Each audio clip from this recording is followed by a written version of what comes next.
views and opinions expressed in this podcast by the host and or the guest do not necessarily reflect the views of the host and or Paranormal Buzz Radio and or its sponsors. Use of any material produced by Paranormal Buzz Radio without express written consent is prohibited. Paranormal Buzz Radio will not be held responsible for you holding your knees, crying, and rocking in a corner in a puddle of your own urine, or being beheaded by a group of children in a cornfield. In fact, if you come across a group of children in a cornfield, we promise to make fun of you as you run away screaming in terror. Listener discretion is advised. Ghost stories, folklore, psychics and mediums, shamanism, paranormal investigations, haunted locations, and all that other weird shit. You're listening to the Traveler's Moon Podcast with the Paranomad, Chris Nielsen, and Kelly McCarville, Moonspinner.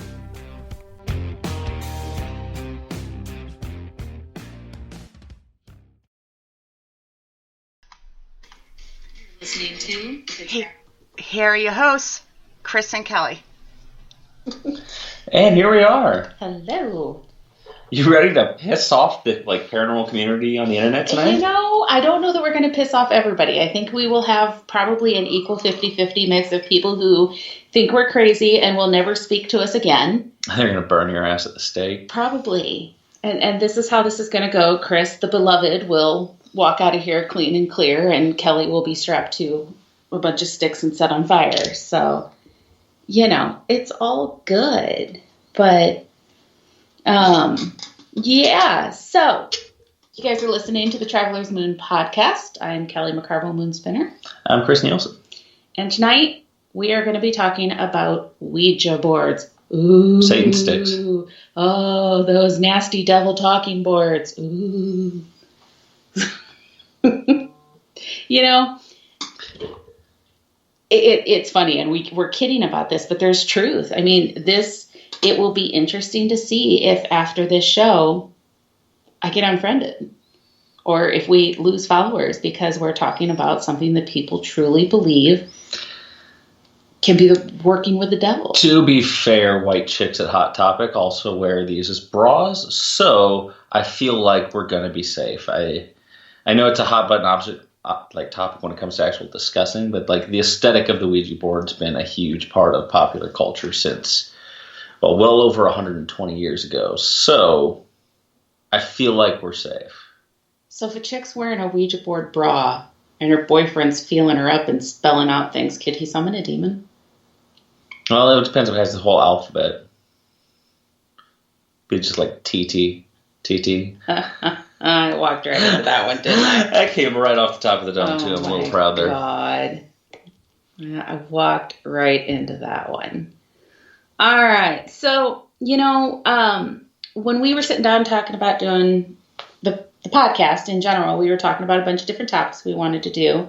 And this is one that I know I brought it up first. And I brought it up because everybody has their trigger things. This is one of my trigger things. And I don't even know why, because it's not that I use Ouija boards that often, and it's not that I'm that big of a promoter of them. But for whatever reason, it is a trigger of mine when I hear people say, oh, don't use them, all you're talking to is demons, because that drives me crazy. So I wanted to get on here and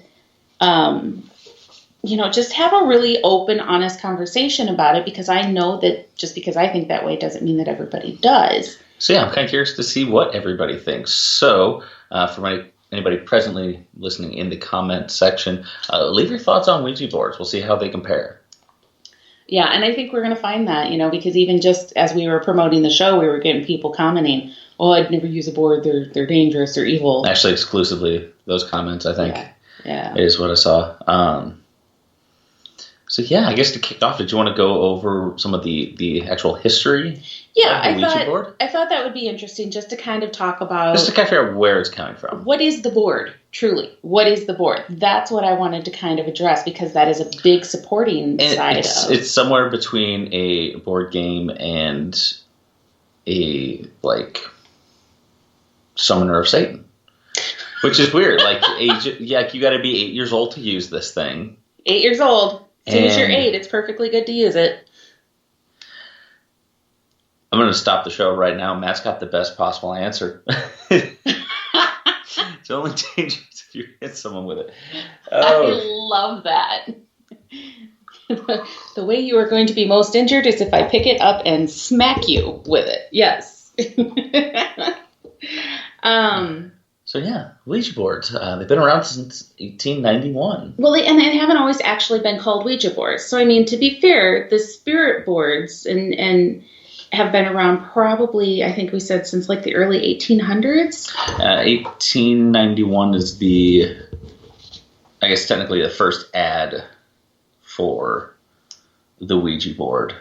Prior to that, what they would actually do, and it's something, it was like they were trying to do similar concepts, but they would base a lot of it on like the wrappings in the house. Right. And they'd ask a question, and then they'd have to start verbally going through the freaking alphabet. And as soon as they heard it, that's when they knew. Exactly. And that was, they figured out that was taking way too long. But I mean, even back in the days of the Fox sisters in the 1940s, they were using those different methods of communications, like you were talking with the knocking. And I want to say even at that time, they were using the letters on the tables. Spirit boards, yes. Not Ouija boards, spirit boards. Okay. So, because the Ouija board didn't get named until later. Well, we can get to that. But that's what I'm saying of Ouija boards, is I think they figured out to put the letters down on a board or to put them on the table, and that's how they got away. I think the main point is it all came along with that spiritualist movement back when, a lot of people were trying to communicate with the dead because, well, the maximum life expectancy of a person was right around 50, and that's a pretty depressing time. And I'm assuming that I was reading an article, and it basically said, like, there was historically an uptick in Ouija board sales prior to them being demonized, no pun intended, around times of hardship. So, first one came out in 1891, but then they were exciting for a few years and it kind of tapered off. Then you saw an uptick again with the, Great Depression and Prohibition into World War I and even World War II. Very commonly used things. They were in like the mainstream. Yeah, and they were. I mean, it was kind of something that everybody used. And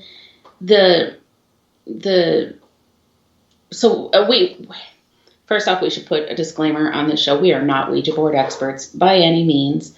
I read an article prior to this. Anybody can fight me. And we did a little bit of research just to be able to make comments about what the show. So, but to full disclosure, you guys ask us questions about the history of it. We may not be able to answer the questions, but if we don't know the answer, we'll definitely go take a look and see what we can get figured out. But in part of that, we did want to share some of the history of it. So in 1890s, Charles Kennard of Baltimore, Maryland, had pulled together a group of 4 people. One of those people was Elijah Bond, and that'll be important here in a little bit. And they started the Kennard Novelty Company, and they were exclusively to make and market these talking boards, the Ouija boards. The name Ouija actually came from Bond's sister-in-law as they were using the board, and they asked what should they call the board, and the board named itself, supposedly, and said Ouija, and when they asked what that meant, it meant good luck. Now, that was information I did not know. I did know that, but here's the thing. We're going to do this 2 ways now. Everybody listen close. Ouija, what's your name stand for? Good luck. Ouija, what's your name stand for? Good luck. The intonation can make it a very sinister thing. It's kind of like that font. Oh, God, I can't think of the meme where it says font's important. I'll be watching you or something like that, or... I got nothing. I was going to lean more towards like everybody hears it differently, like the that blue or white dress or the golden, gray or green. Yeah. And I suppose, I mean, you could be taking it that way, but it goes back to the theory of, when these talking boards, these Ouija boards came out, they weren't considered to be evil, in the 1800s and even through the majority of the 1900s. They were very Christian compliant. Like, you could have a seance Saturday night and be totally fine going to church the next day. Oh, absolutely. And nobody assumed that they were evil or that you were talking to demons. It wasn't that wasn't the go-to. They were perfectly safe in everybody's opinion. Well, not everybody, in the majority of people's opinions, you know. It wasn't until, go figure, 1973. Don't ask that like it's a question. It's the greatest movie of all time. I wanted to say 1976. No, that wasn't right. That was the Omen. So 1973. Anybody want to take a guess what happened in 1973? Dun dun dun. The movie The Exorcist came out, and there she goes. Mr. Howdy released the demon through the Ouija board, and all of a sudden, these boards were evil, and people started being scared of them. And everybody thought you couldn't possibly be just speaking to a spirit, and that's when the drive of this "don't use Ouija boards, they're dangerous" started. Which is funny that a movie can have that much influence. I would say, to be fair, there have been reported cases between 1930 and 1960 something of like people claiming the Ouija board told them to kill someone. Okay, but you're also going to have cases between 1930 and 1970 of cases where a spirit has told a person to kill somebody. Via Ouija board. Via voices in their head, via things they heard through their ears, via tarot cards, via pendulums. I mean, that is probably one of my biggest... It's just going to be a rough show because I can see you're getting worked up right now, so all I'm going to do this entire episode is play devil's advocate. Okay, yeah. And I'll just say, if you guys haven't caught on and if you guys haven't heard me say it before, you're going to figure out that I wholeheartedly, firmly believe that a Ouija board is not dangerous. It is a fucking piece of plyboard, plastic, made of cardboard wood, mostly these days. Whatever material they are made out of, they are a chunk of that material. And like Matt said, the most dangerous they're going to be is if I pick you up and hit you with it. You're going to use me to hit the Ouija board? That's extreme. The board You can hit someone with a Ouija board to actually pick a human being up and hit them with something. Depends on how much it pisses me off. Yeah, whatever. But the board is only dangerous if you pick it up and hit somebody with it. Where the danger comes in is inexperience, not knowing what you're doing with that board. And honest to God, the reason that they are so dangerous is because of the belief that they're dangerous. And we've talked about this before, how what a person believes can absolutely influence the results of what happens. If I believe that throwing a bagel at your head is going to expel the demon out of you, well, then guess what? It may work. No, I have to believe that, though. That's true. If you believe that I peg you with a bagel and you're going to be saved, well, then guess what? That may work. I stopped because I got distracted by comments. Go ahead. Keep talking. Go ahead and keep talking about what? I don't know. Whatever you want to talk about. She has to read all of the comments. I do have to read all the I love these people. I have to read She can't talk and read at the same time. It's quite the problem. It's your turn to talk. So, I think we covered pretty much the entire written down part. This is... There's more history. There is more history? You should talk about the patent, because I thought the patent was pretty cool. Did you know the Ouija board was patented? I did not know this. So in order to get a patent on something, you have to be able to prove that it works. So according to the United States Patent Office, the Ouija board actually does, in fact, work. So the patent office, they had to send an officer down to examine the board during a session, and basically what they were looking for was, hey, say or spell my name. I believe it was his last name. And it did. That could be because somebody in the room knew his name, played devil's advocate there. Mm-hmm. Yeah. But yeah, according to the U.S. Patent Office, I guess that's a fun fact, the Ouija board works. And there's my skepticism. As much as I believe that they're not dangerous, let me also throw out there that I'm not 100% convinced they do work. Not nearly as often as people believe they do, because exactly like you said, when I was reading that too about how they got their patent, I'm like, somebody knew his name. How did people not know that guy's name, especially? Oh, yeah. I was even reading a particular, article, and it was, so we talked about earlier, the Ouija board named itself allegedly. The lady, I believe it was Bond's sister, was a relatively well-known medium at the time, and she asked what the name is, and they got Ouija, Ouija. Now that some people speculate this was misspelling because she actually was wearing a locket at the time, and in that locket was a picture of a famous, I believe, poet for the day, Ouida. So it could have been just a simple misspelling, which I guess we can. This is where we hit a hard polarization here. We go down the sciencey end of the Ouija board as to why they might not be a thing. And I get the science side of it, and this is absolutely, I wholeheartedly. It's called the ideomotor effect. Yeah, I didn't go for those words. I went for non-conscious movement. Non or subconscious movement, and it's something that your body doesn't actually perceive. The ideomotor effect essentially means that subconsciously, without you actively doing it, aside from the other things you do without thinking about it, like breathing and your heart pumping and all that other stuff, your muscles can make movements that you're just simply not aware of. And with a lot of spirit board sessions or anything to do with that, that's also where pendulums fall under, or dowsing rods. They all fall under this category of almost wish fulfillment. Yeah. And I agree with that. And, even when I'm teaching a class like on pendulums, which I believe is the same thing as a Ouija board, guys.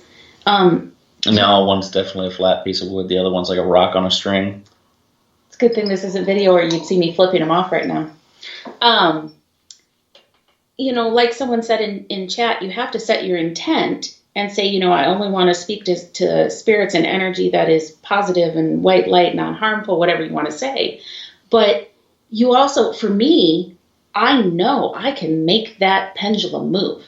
I can make it swing whatever direction I want it to. And so I give the example of, if I really want to buy that new car and I pick up my pendulum and say, should I buy that new car?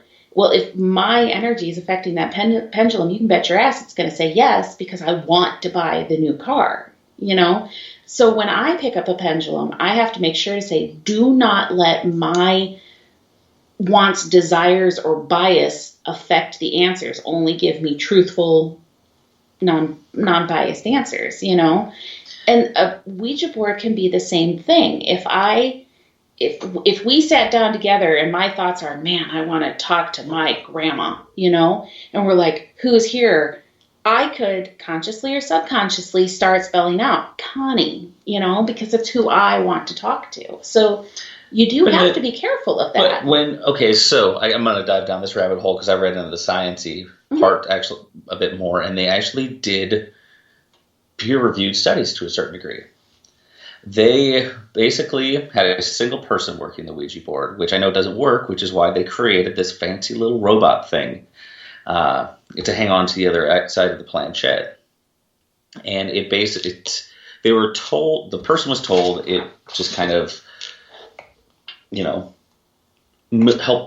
assisted their movements.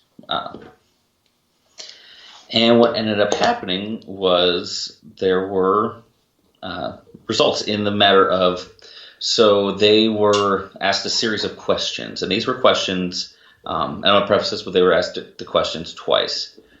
And they were almost like general knowledge questions, like were the 2000 Olympics held in Sydney? That sort of thing, where it could be information that a person might have, but it might not necessarily be something that they are actively thinking about. When asked to, just guess, it was about 50% of the time they got the question right. Now, when they were doing this with the Ouija board and they were asking for spirit involvement, they were asked the same question, but the rate of correct answers was bumped up to 65%. That's a 15% increase, and it's because there is this part of our brain that we aren't aware exists that doesn't get tapped into until certain things like this are occurring. So here's my argument on that. And I get what you're saying.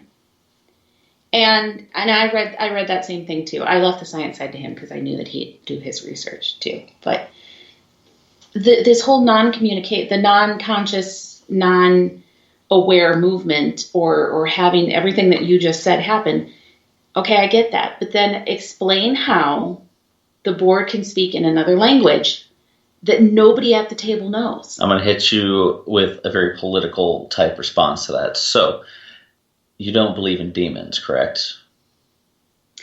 I don't not believe in demons, but I don't believe that they are nearly as prevalent as everybody thinks that they are. They are truly 1 in a million. So, in a lot of Christian demonic exorcisms, one of the claims, and somebody in the comment section can correct me because I'm not Catholic, but in order for one of the criteria for a Catholic exorcism is for a person to speak in a language that they do not know.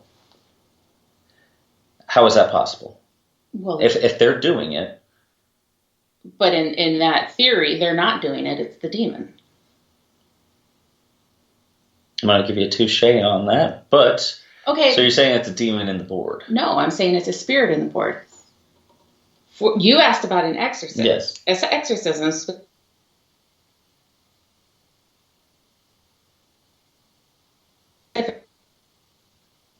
Entity that would be speaking would be a demon. That demon would have to know. Now, in the theory of a Ouija board, where you're just talking to a spirit who has passed away, if that spirit knew another language, they could speak in that language. So using this example, I'm assuming this has happened. Oh, absolutely. So I've grown up with a Ouija board. In case you guys haven't figured this out yet, Mama Pat's in chat. She's had a Ouija board that I want to say she's had since she was a little girl or a teenager, so it's old. I'm kidding. I love you, Mama. But we played with it on and off all the time, you know. And one night we were sitting at our house and we had a bunch of us sitting around the table playing with it.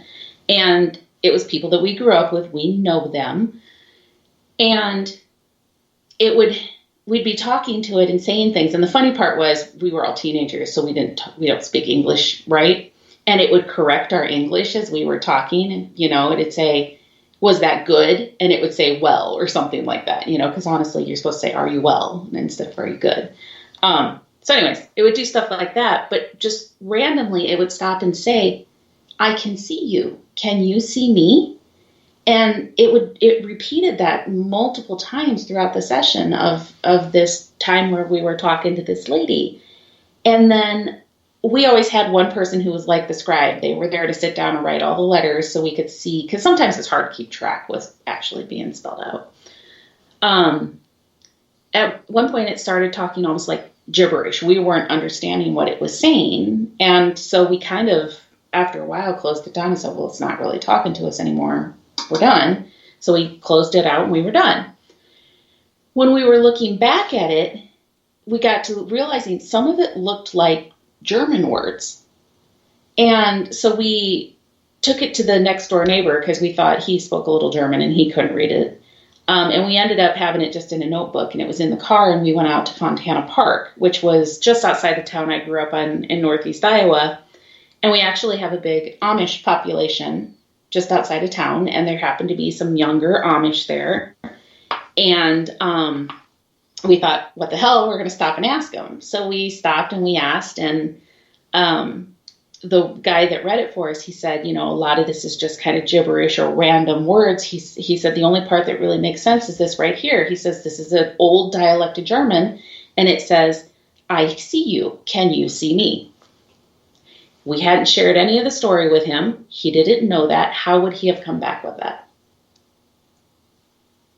I feel like that's where the paranormal aspect comes into this, because I've been this whole time I've been playing devil's advocate, but honestly, I'm closer to Kelly's wavelength with this when I think it's just a piece of wood. Yeah, it's just a way to communicate with a spirit who has passed away. So and this is a bit of a leap, but if you're, okay, so the study I was talking about, it used information that the person otherwise didn't know, and through the board, they were able to reach some untapped part of their memory banks.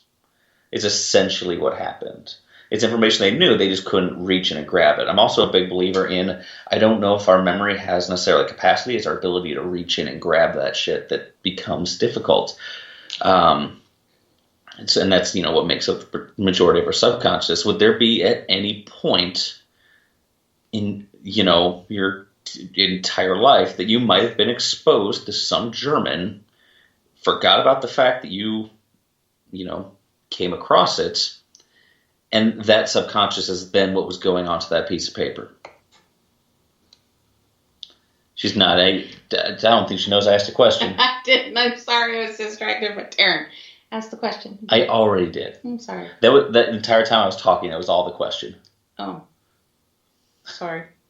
What's Darren's question? Darren said, would you ever wonder what happened if someone cut themselves during a Ouija board session and got blood on the board? And I just giggled because I'm like, you'd have to wipe the blood off the board because it'd be messy. That's it. Sorry.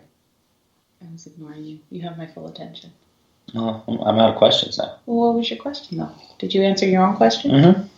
Oh, well, then you didn't need me anyways.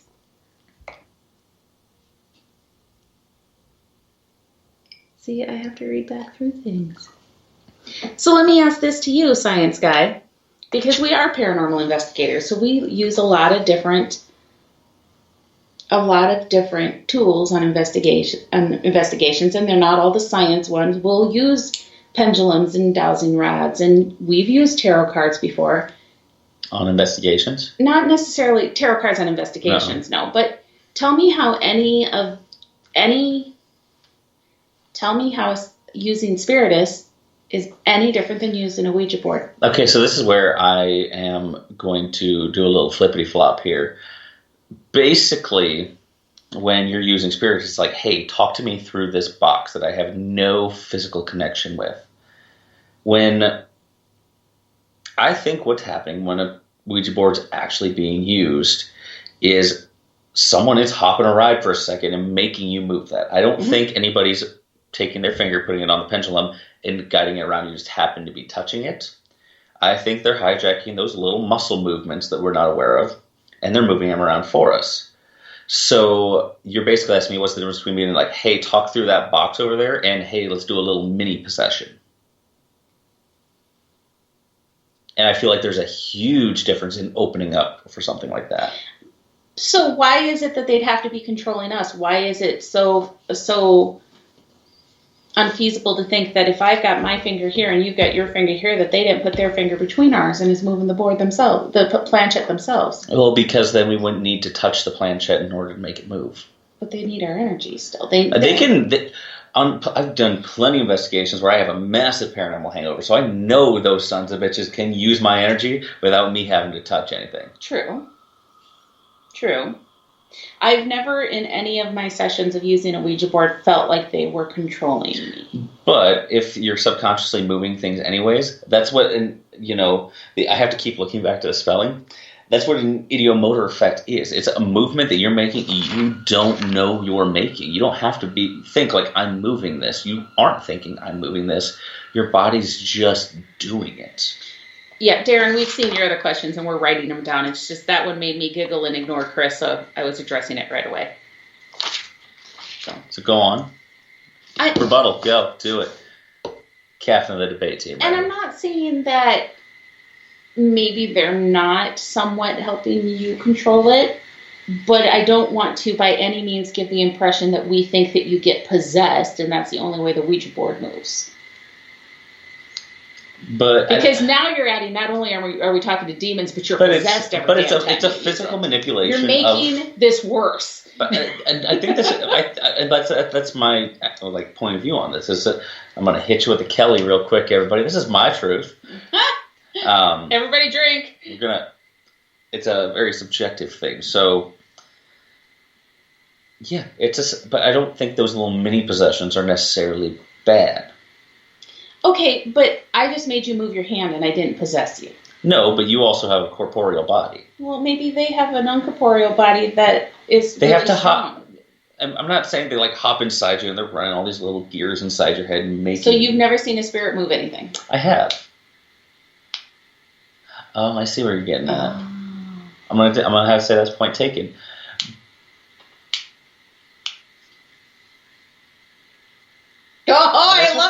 okay, so no, that's the thing. I'm not married to any of my ideas. I'm open to switching my opinions. I think that's something I hadn't thought of. Spirits move things all the time. So, but what I'm saying is they're not moving the planchette. They're still making contact with me.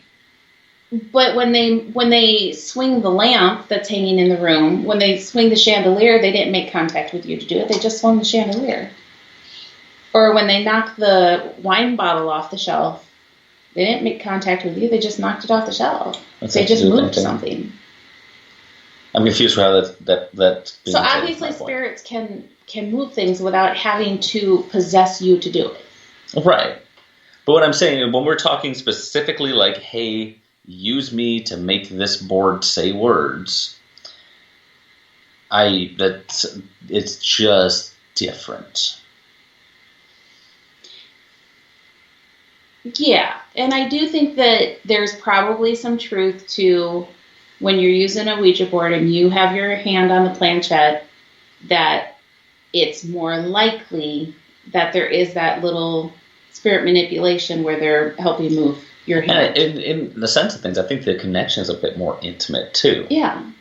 So I feel like that is in order for intimacy, there has to be something to be opened up, and I feel like there's just a little bit more opening with a pendulum or housing rods or a spirit board than there is a ovulus or spiritus or necrophonic. Is it very marginal? Yeah, most likely, but I think it's just a little bit more of an opening here. Again, just playing devil's advocate. But it's the same theory with the pendulum, because I've had people ask, why do you have to hold the pendulum? Because it is that we're like an energy boost. So, hypothetically speaking, we were to find something that transfers energy, like a copper wire. If we were to put that pendulum on, hang it from a little copper hook, it should still copper be wire, able to hang. Still be able to hang. But I hang onto a copper wire somehow at the end. I've gone a little mentally in depth, so I'm thinking like a little pyramid type setup. So unless it starts swinging really big, we're good. So if it hangs out inside of this shape, and you're holding on to something like copper, where it transfers energy efficiently. It transfers electrical energy. Does it transfer spiritual energy? Who says that's not electrical? Who says it is? Because that's what our consciousness is made of, is biochemical electricity. So I think part of our consciousness is that. And I'm not. That's okay. Fighting what you're saying. I'm understanding you because copper is a conduit. Can I hit you a point real quick? Why does spirits let off EMF? Granted, totally understand that. I'm just saying, just because copper is a conduit for electricity, could we be sure that copper would then be a conduit for spiritual energy? I'll do a shit ton of materials. Why Pewter, does silver, iron make gold. ghosts disappear? Only on Supernatural. I don't remember what the exact mythology behind iron was. I know that's actually a thing. I just don't remember why exactly. Like, I know the silver's in the number 13s because like Judas was paid with 13 pieces of silver, but yeah. I don't remember what's up with iron. I don't remember either. That was my only thought is, well, but if you were to find a material, the same conduit would be the same. Well, then if that's not the case, then we need to stop taking EMF meters on investigations because those are. But Mama Pat has said that for a long time. Who's to say for sure that we can say factually that it's a spirit affecting that EMF meter? I'm going to hit one right out of the park and say nothing about what we do is factual. Exactly. No, and honestly, I'm kind of on the same boat there. I mean, using EMF in paranormal investigations started around 96 when it was starting to be observed in somebody who was having paranormal, occurrences, or they were personally saying they were experiencing things that we could perceive to be paranormal, and it was just a loose electrical wire on their alarm clock. So no, I'm not married to the idea of EMF being absolutely indicative of paranormal activity, but it leans toward, and I've had experiences where, yes, a spike in EMF has led to things. Yep. Yeah. So if I'm just trying to use the logic that we already think we have to create a scenario where you don't have to hold that pendulum. So your physical body is not And I any way actually think that connected. would be great. I do think that you're probably not going to get as strong of a reaction simply because... Any reaction at all, though, is a result. Exactly. And there's been times that people have said the planchette has moved without being touched. So it's kind of that same... But then that's the physical manipulation of an object by a spirit. Right. So I will even give you that I would guess at least 50% of Ouija board movement comes from a person moving it, consciously or subconsciously. And 50% is probably low. I would guess probably closer to 75%. And I'm basing that off the fact of how much we see a spirit being able to truly interact with us and have enough energy to move an object.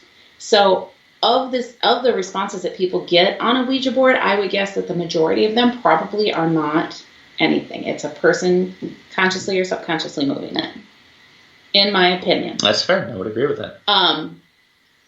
But for when it's really answering, I wholeheartedly believe that you're probably talking to a spirit. But then the question is, how and when do you know? How and when do you know when you're out at a haunted location talking through a spirit box or through Spiritist or... And that's part of why I don't like ITC devices. That's why. How do you know when you're just having an EVP session or you hear a voice that it's not a demon? Well, because they have better things to do. Okay, so then just because... But we're going from spirit communication to how do you know it's a demon? You're taking a mile leap here. So based on that theory, let's play this out. Someone sits down to play on a Ouija board, and there's a demon somewhere going, son of a bitch, will you guys leave me alone? Because it's like they have to come and talk through the Ouija board because it's a demon somewhere in there now? No, I'm not even saying the Ouija board is... At no point during this devil's advocate, no pun intended, a little pun intended, have I ever said what they're speaking to is it has to be demonic. Yeah. I can't even play devil's advocate to that. That's just silly. Yeah. That's something that, came out of pop culture. Oh, yeah. Oh, absolutely. And it cracked me up with that thought of, if it's truly you're talking to a demon every time you use a Ouija board, someone sits down and puts their hands on a planchette, a bell goes off somewhere, and there's a demon being pulled out of its work. Son of a bitch. All right. We have gotten a lot of questions in chat already, and we are 40 minutes into the show. So do we want to try to tackle some of these? Let's tackle some questions. Here we go. All right, so I believe this was from Kim. I didn't write names. Can a planchette be replaced? And that kind of goes along with, can anything be used as a planchette? Yeah, why not? I mean, again, it's just a piece of plastic, cardboard, board, wood, whatever it's made of. They're made of plastic these days. Well, these days, yeah, unless you have fancy ones. I don't know what Mom's is made out of, but yeah, the planchette can be... They come with these fancy planchette pointers that have a hole in the center, and they got a pointer, and they're all sorts of fancy. But, somebody asked, could you use a whiskey glass? I think we used to. And I don't remember why, because I think Mom still has her planchette, but I remember using a glass, too. So yeah,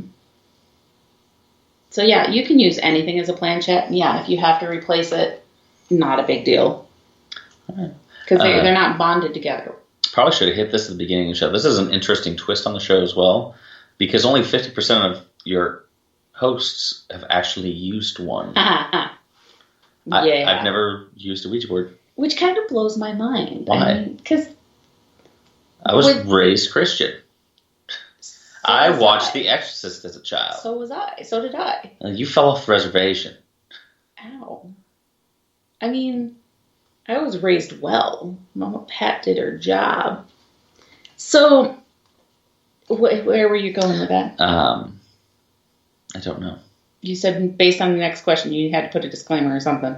Oh, no, I was just basically saying we should have introduced that aspect to the show sooner. I think, though, that somewhere down the road we need to do a session and what if I want to keep my purity? What if that ship I want to go to sailed. heaven? Oh, that ship has sailed. Plus, heaven's not real, but that's a whole other topic. That's a subjective idea, and once again, in this field, there's nothing you can know for sure. Okay, so... You aren't going to try to read my handwriting. So Darren asked the question, why don't you use tarot cards during a Ouija board session? I don't know that you could or that you couldn't. It's kind of hit or miss. I mean, if you wanted to use tarot cards with it, you could. If you don't want to, that's fine too. There's not anything, in my opinion, that says you can or you can't. The thing about tarot and oracle cards is it's harder to get direct messages from a spirit. They're usually more for guidance or answers to questions that are not specific to individual people. Does that make sense? So I don't know that you're ever going to get an answer from tarot cards if you say, Grandma, where did you lose your ring? Where can I find the ring that nobody's been able to find?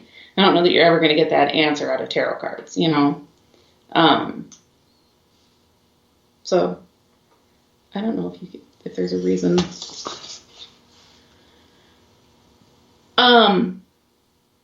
So these two questions kind of go together. I think Kim asked the question, if it's just a board, why are they not allowed in certain places? Because people have this belief that they're evil and that they're going to release a demon.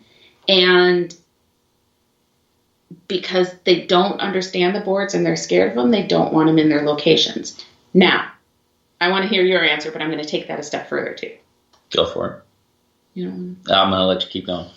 I think part of the reason, and I think I can't remember if I was talking to you about this before we went on air or afterwards. How did we have a conversation after we were on air? Not afterwards, after we went on air. We've been talking. We have been talking.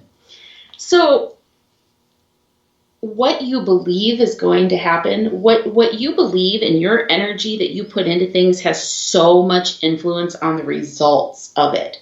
So if somebody sits down believing that they could potentially be talking to a demon,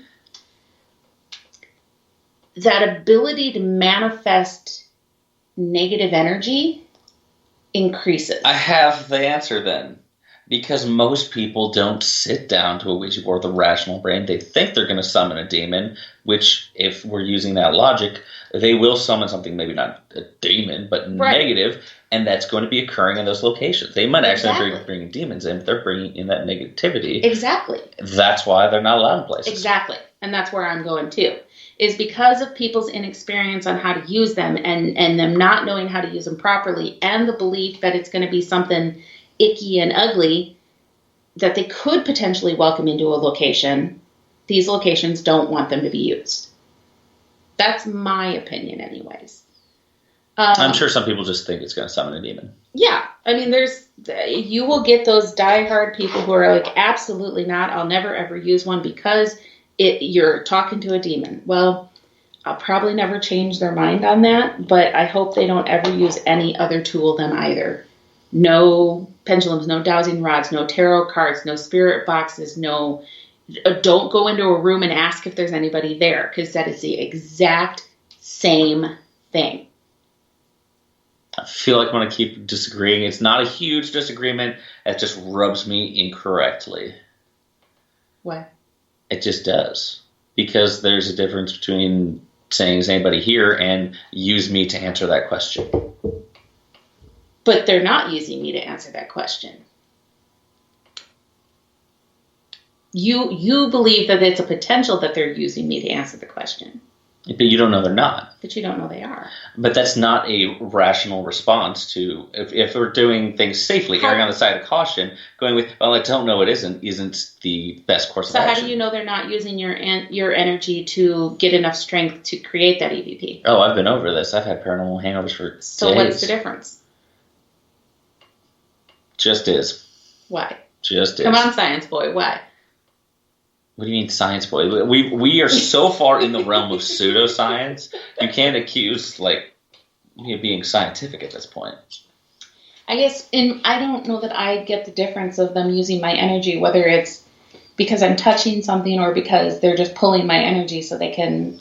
And that's the thing. There's still this residual idea, like I mentioned before. I didn't think of the fact that, hey, you're just using my energy, but they're maybe physically nudging me. Yeah, they're still nudging it. My mind is still that micropossession. It's still that they're utilizing my muscle structure to move things. And like I said, I'm not married to that idea, but you also haven't presented me with a better argument aside from it just is. And so honestly, I'm not going to waver. I hadn't thought of it that way, that they were kind of possessing us to make us move it that way. But I just assumed they were using our energy to move the planchette as well. So I can tell you that in my time of doing this, and I've never felt like I was not in control of my hands. But to be fair, I have not used a Ouija board in many, many years either. And when I did use them, I was not as used to feeling that energy. So I'm thinking, Mr. Nielsen, that we're going to be needing to do a Facebook Live sometime with a little bitty session, and we're going to pop that cherry. My family's going to disown me. Oh, whatever. If they haven't disowned you for other things yet, I'm sure there's... The ones that would truly disown you don't watch our shows anyways. Anyways. So... one of the questions, I think it came from Darren, I can't remember, was could you or should you run an EVP session while you're doing a Ouija session? In the past, I never have, but again, this was back when I was a kid. Okay, so this is where I start getting a little excited by the idea. Yes, I think there is potential for something with pendulum, spirit boards, dowsing rods, etc. Do I think there's a huge margin of error because there's direct human interaction? Absolutely, but I still think that potential is there. When you mix it with things that are just a little bit more concrete, I'm not saying that EVP is infallible. I'm not saying spirit photography is absolute. But when you can start using those two things, the what some people would consider woo-woo and the techie stuff, that's when you start actually getting closer to a whole picture of things. Well, and I'd go past even just an EVP session. If I was going to do a Ouija board session now, I'd have my board out. I'd have a recorder there going. I'd have a camera on us, taping us, and I would have a K2 meter sitting right there, too. I thought you didn't believe in EMF. I don't know that I do, but I'm going to have one there just in case. I don't know that I don't. I mean, I've had too many situations where I've seen, if you're here, light it up to red. Boom. If you're a boy, light it to red twice. Boom, boom, So I've seen too many instances of them responding correctly to not say there's not something to it, but I also don't have any proof. As much as I'm on the woo-woo side of the world, I still would like to have proof that is in fact a spirit making that do that. But yeah, I mean, if I'm going to sit down to do it now, knowing everything that I know and being as advanced in the field as we are, hell yeah, I'm going to have all that stuff going too. So I would highly encourage, if someone's going to be doing a Ouija session, to have a digital recorder going as well, and maybe some meters around and stuff like that. Let's see here. Did we miss other questions? I'm sure we probably had. I think the biggest thing about the Ouija boards, or anything, whether it's a board, whether it's pendulums, tarot cards, is set that intention.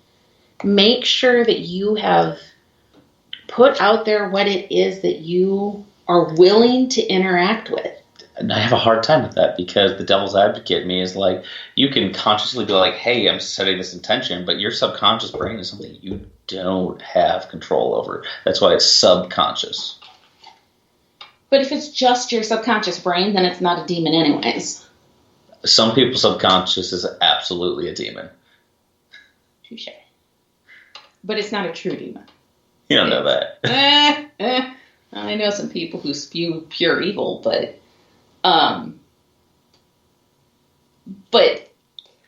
in the literal sense of the word, their subconscious is not a demon.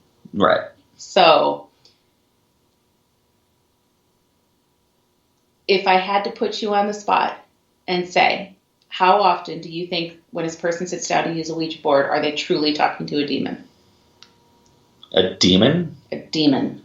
Maybe 1%. I'd say that's high. That's 1 in every 100. That's fair. 0.1.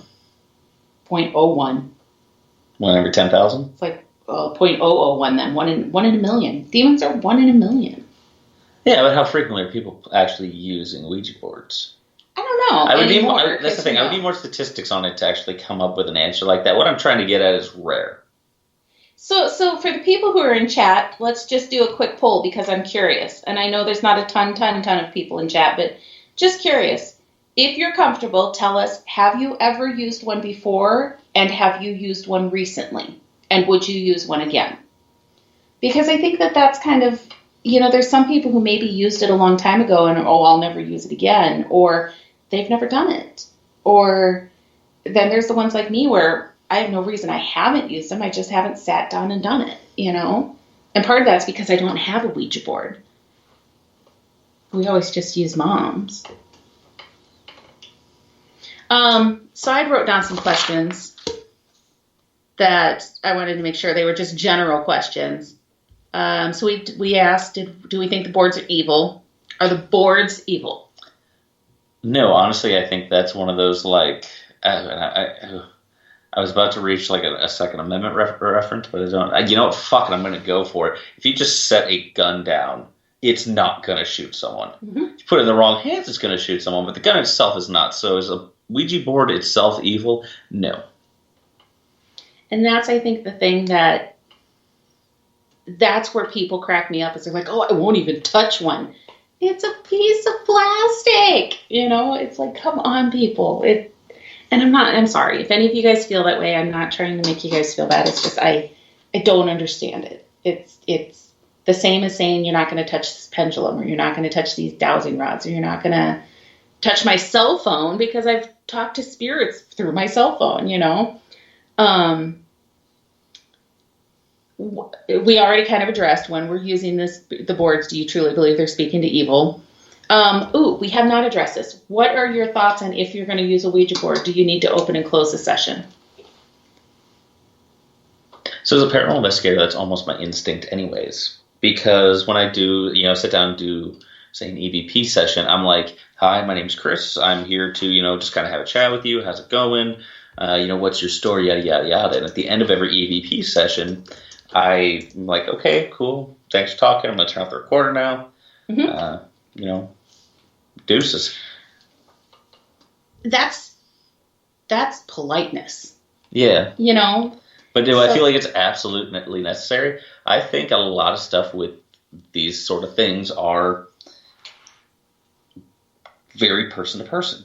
I don't, I'm trying to figure out how to phrase this best.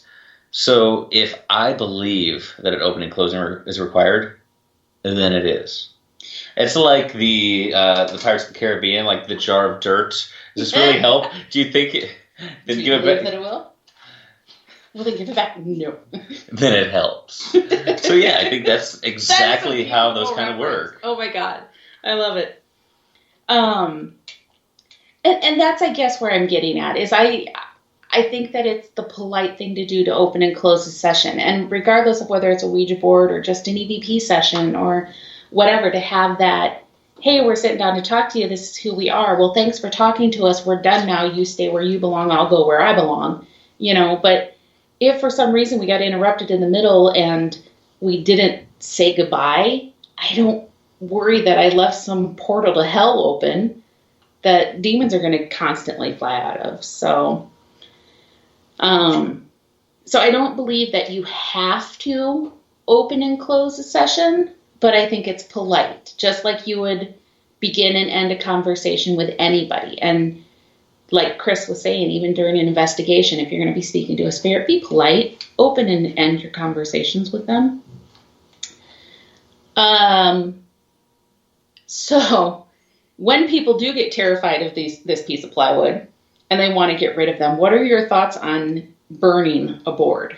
I've always been told no, and I don't know why. I don't get it.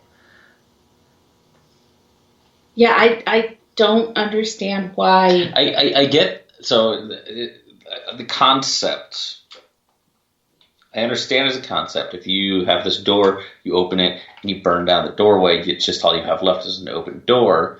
But, once again, I don't think that is how that works. So I don't know if that's exactly a thing.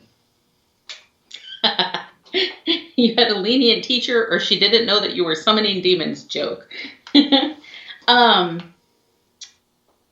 So you've never used a Ouija board, so you're not really able to talk about your neatest or scariest experiences.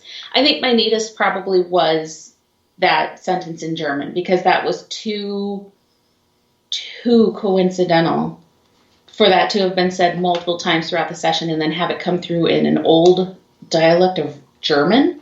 It's like, what the hell, you know? Probably my scariest experience, and it wasn't that it was scary, but it sure brought the room to a dead silence. We were using the Ouija board. We were at my house when I was a teenager again.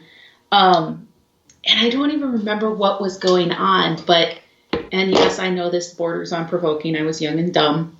But we were getting towards the end of it and getting kind of riled up. And somebody said, well, if you're really here, do something to prove it, you know? And famous last words, right? Do something to impress me. And right about that time, the light in the room went out. And it was one of those twist lights that you have to twist to turn it on and off. And it's not one that's easy to twist. And the room went absolutely dead silence. The heck is that? What is going on? Okay, I don't know if y'all can hear that, but... No, I think that's just on our end. We had weird little beepings in our ears. UFOs were coming into our ears. Yeah, after I got my friend out of my lap, I got up and turned the light back on. But that was probably the one that was like, that was cool. And that's a great example of they didn't use any of us mini micro possessions to turn. And I'm not saying that those micro possessions are required. I'm saying in this particular instance, you're requesting it. Yeah. Yeah. Oh yeah. Yeah. And the room was ice cold. Yeah. That was a fun night. We've had some cool experiences with them, you know? And then we've had other times where we sit down to use them and absolutely nothing. Like absolutely nothing. And honestly, I think that's probably more what you're going to get than anything else. So, you know, we've kidded around about we should sit down and try this out. Truthfully speaking, what's your thoughts and feelings about ever using them? I don't know. I have to vibe it out. I'm not afraid of them. I just, like how you just haven't done it in, you know, however many years it's been. I haven't up to this point in my life, so. And yet the funny thing is you sat down and did a seance with me. Yeah, I was anxious about that too. For the first one, and then. Yeah, and then we sat down at the powerhouse table with a bunch of people around. But yeah, our first ones we did at Granger House, so.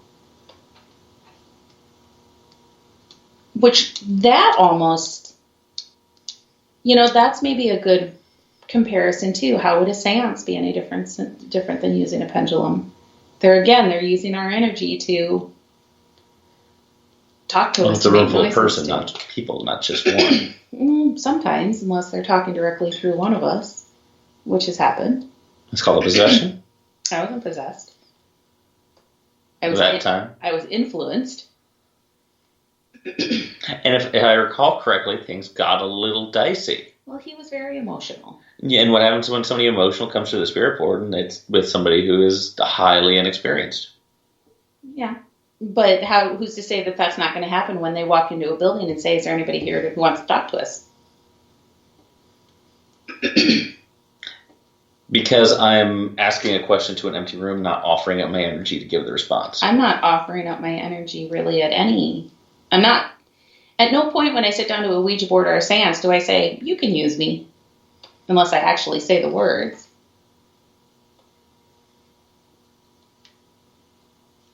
Yeah, it's still just very much a feeling out thing. I don't appreciate the peer pressure you're trying to apply to me. I'm not trying to peer pressure you. You're not trying to, but you're doing it. Which is exactly how a Ouija board works.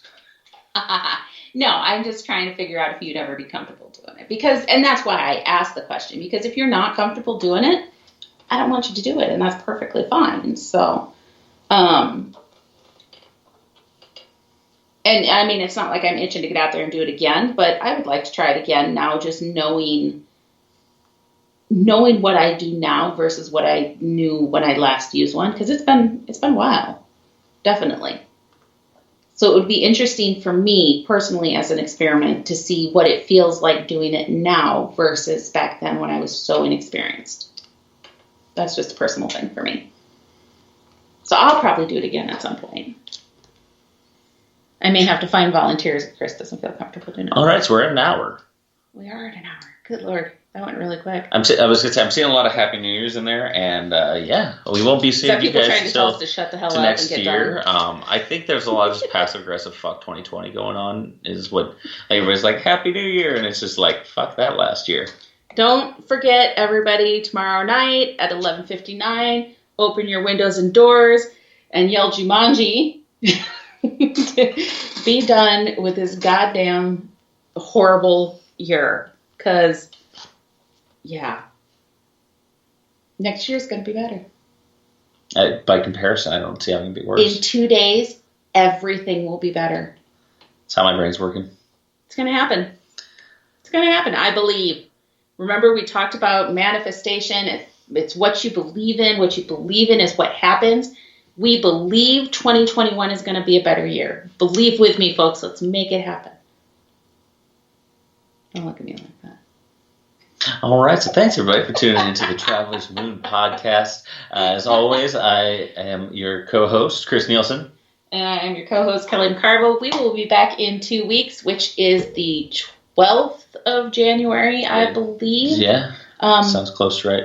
And it's going to be a mystery show. We don't know what we're doing yet. We don't know what we're doing yet. So stay tuned to the old social media, which you can find anywhere online at Traveler's Moon.